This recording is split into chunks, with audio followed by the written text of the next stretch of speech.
एक दूसरा फैक्टर बहुत महत्वपूर्ण है और दूसरा फैक्टर है तुक्का लगाने की क्षमता। इसमें हंसी आती है पर दरअसल ये बड़ी गंभीर बात है।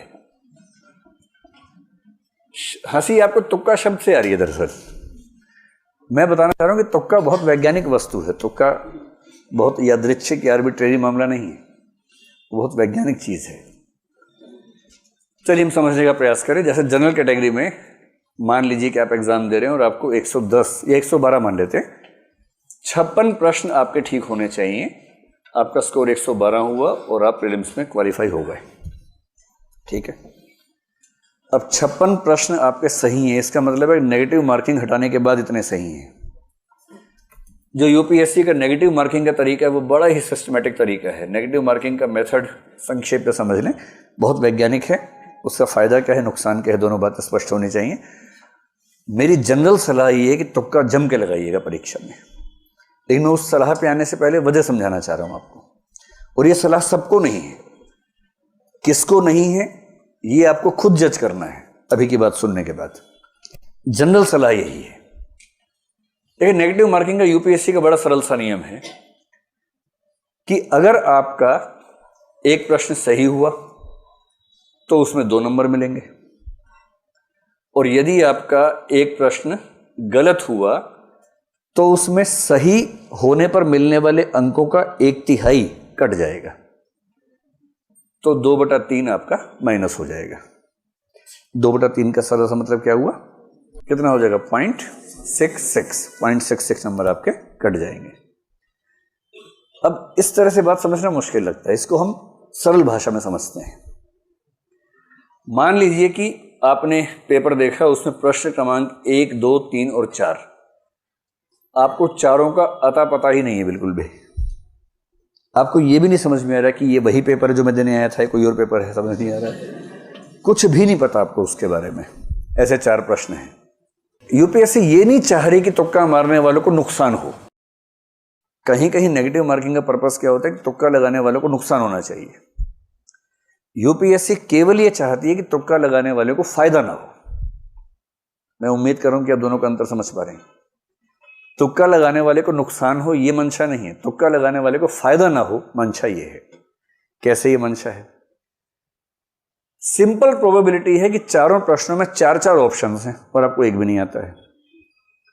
आपने पहले प्रश्न में 4 में से रैंडमली कोई भी लगा दिया, सही होने की संभावना कितनी है, 1/4 है। आपने चारों प्रश्नों में तुक्का लगाया, सही होने की संभावना कितनी है, 1/4 है।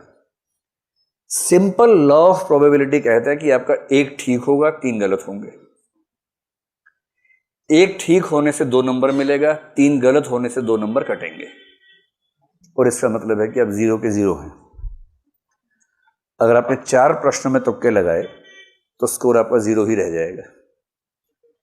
इसलिए इन्होंने जो नेगेटिव मार्किंग की कसौटी रखी है कि 3 गलत प्रश्नों पर उतने ही नंबर कटेंगे जितना 1 सही होने पर कटते हैं, इसके पीछे का आर्गुमेंट ये है। इससे सरल सा निष्कर्ष है कि तुक्का लगाने से फायदा हो ना हो, नुकसान तो नहीं होता है। एक निष्कर्ष निकलता है ये वाला, तो नुकसान तो हो ही नहीं रहा इससे। अब भगवान करे कि मान लीजिए कोई तुक्का लगा 2 ठीक हो जाए बाई चांस, सोच के देखिए। अगर ऐसा हो जाए, मान लीजिए अगर ऐसा हो जाए, 2 सही होने पर इसको 4 नंबर मिल गए, मिले ना, जबकि 2 गलत होने पर इसका जो कटा है वो केवल 1.33 कटा है।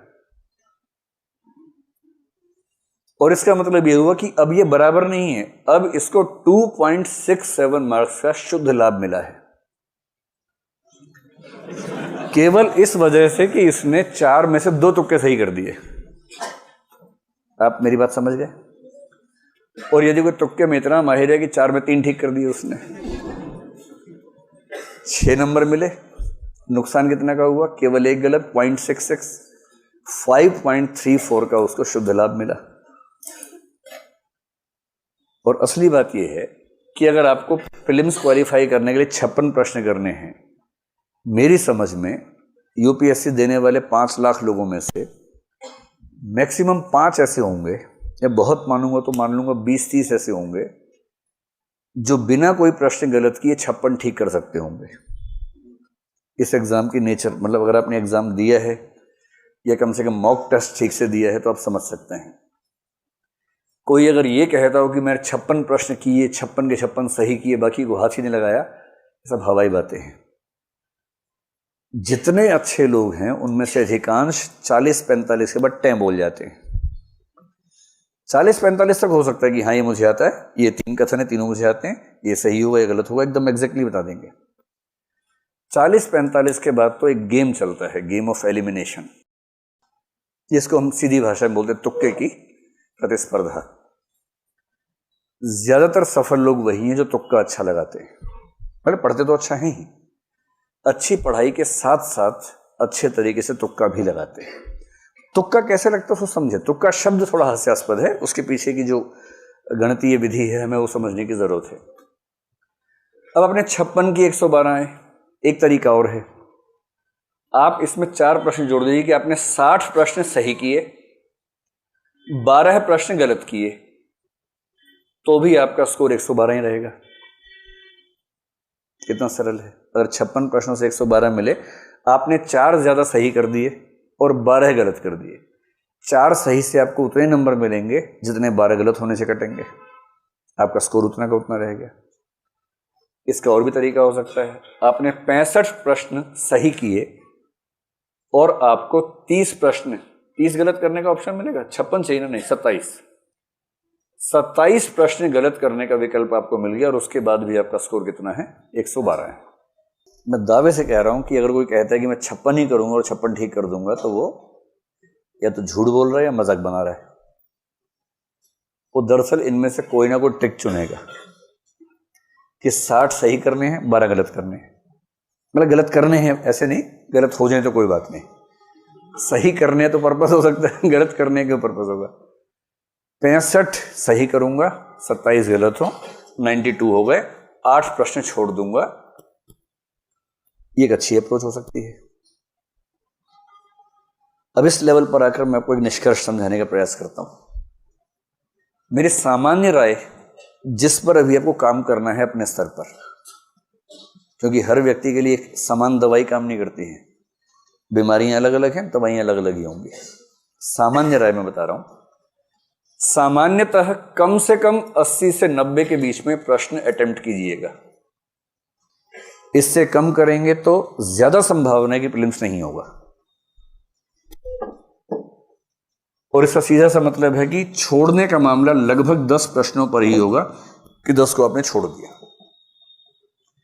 छोड़ना केवल उन प्रश्नों को है जिनके बारे में आपको रत्ती भर भी नहीं पता है, कुछ नहीं जानते, ना प्रश्न समझ में आ रहा है, ना चारों ऑप्शन में से कोई ऑप्शन समझ में आ रहा है, कुछ हवा ही नहीं लग रही उस प्रश्न की, उसे छोड़ दीजिए।